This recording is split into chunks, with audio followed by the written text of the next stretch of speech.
People come to the Molly Brown house for history. They leave talking about something else.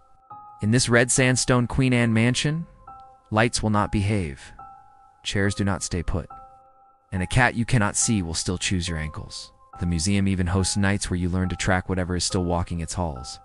That is not a rumor. It is on their calendar. Please like and subscribe. Now let's get back to the horror. You climb the main staircase and the air changes. Not dust, not mildew. Warm sweet note that tells your brain. Pipe smoke. It swells and thins like a breath from someone standing just behind you. The policy here is strict, no smoking. Yet the scent finds visitors in parlor, stairwell, even the bedrooms. The story that fits best belongs to J.J. Brown, Molly's husband, who was known to favor a pipe. Imagine a man who never quite left, pacing the way he used to, leaving that invisible signature in his wake. People catch it in pockets, like heat in winter. There, then gone. If you follow it, you never find a source. Only the silence of a house that listens. But that was only the first hint that the Browns did not hand this place fully back to the living. Guides shut the doors, lock up, and swear every light is secure. By morning, a bulb is hanging loose in its socket, just enough to kill the circuit. Another refuses to stay tightened, as if an unseen hand unthreads it by half a turn. You can picture it. A late caretaker reaching for the chain, and nothing.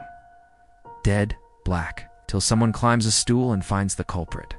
It happens enough that staff check the fixtures the way other people check their phone battery. The house is old, but the pattern is new, and nobody loves the feeling of a light that will not obey. It makes each hallway feel like a test. How comfortable are you with the dark? And yet darkness is not the only thing moving here. Chairs scrape when nobody is near them. A set of parlor seats that pointed one way at noon is angled differently by 2. The creepiest reports describe a woman in Victorian dress, stepping in like the host of a party that never ended, nudging a chair, straightening a pillow, turning the room to suit her taste. You blink, and she is gone. The chair is not.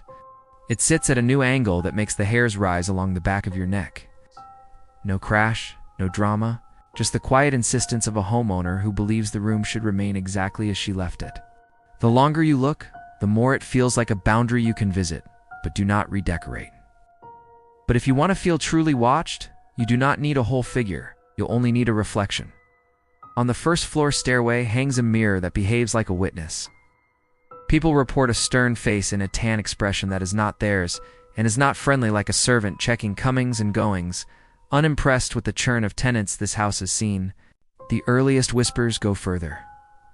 Molly's own mother once claimed she saw a dead servant on the staircase. Mirrors already unsettle us.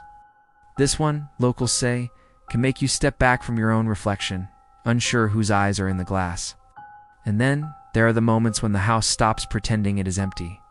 In certain rooms, the temperature drops in a precise human-sized column.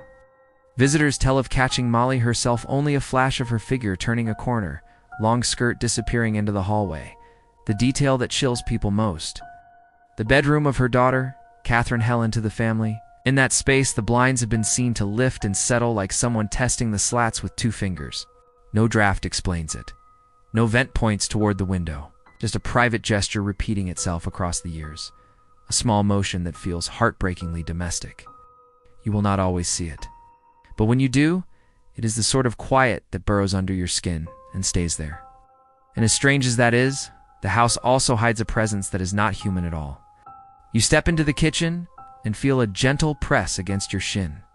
The lightest nudge, followed by a single meow. It is so ordinary that you look down for the orange or gray blur and say, without thinking, "Hey, buddy." Staff have heard it before. What is the cat's name? Guests ask that all the time. The answer is always the same. There is no cat. Not one the museum keeps. The best stories come from the kitchen, where people swear they felt fur against their leg, and the bump of a small, warm body before it vanished. The museum director has felt it too, and laughs about it now, but not in the room where it happened. 'Cause in the moment, you know exactly how a pet feels when it chooses you. And you also know when it is not there. That absence tingles. It's as cute until it is not. If an unseen animal can choose its path, what else slips through these rooms when no one is looking? Long before ghost tours, the family themselves heard and saw things. Stories say Molly's mother watched a servant climb the stairs, who should not have been there at all. Add decades of tenants and boarders. The house was a men's rooming house, and later a home for girls, and you get layers of lives stacked in the walls. The more people who sleep under one roof, the more echoes it keeps. That is how the practical mind explains it. The superstitious mind says something different. The house remembers who served and who was served. And memory is not gentle. You do not have to believe either version to feel it. Just stand in the hall alone. The floorboards have a way of speaking for themselves, and the museum does not shy away from any of it. Every October, the Molly Brown House leans into the question that visitors ask anyway. Special programs explore mourning rituals. Actors give voice to deathly tales. Odd. On a few nights, you can learn to use the tools of a ghost hunt and test them in the very rooms where people smell smoke, see figures, and feel the brush of a phantom cat. The invitation is simple. Come and try carefully. When a historic institution puts, "Is Mrs. Brown still here on the calendar?" you realize this house is not just a set of artifacts. It is a conversation with whatever refuses to leave. If you listen long enough, something might answer. Margaret Molly Brown, the unsinkable, made this address famous. And her story is loud. Activism, survival, a will that would not bend. But here on Pennsylvania Street, her legacy whispers. You do not need creaking pipework to feel the weight of a look in a mirror, the slip of cool air at your elbow, or the tiny bump of something that wants a snack it can no longer eat. So if you visit, do not just tour, pay attention. If the light over your head flickers, tighten it once more. If a chair is not the way you remember, leave it be. And if something gentle brushes your leg in the kitchen, look down anyway. Then tell me what you felt. Because this place has a habit of making skeptics swallow their words, and the Molly Brown House does not need your belief to keep doing what it does.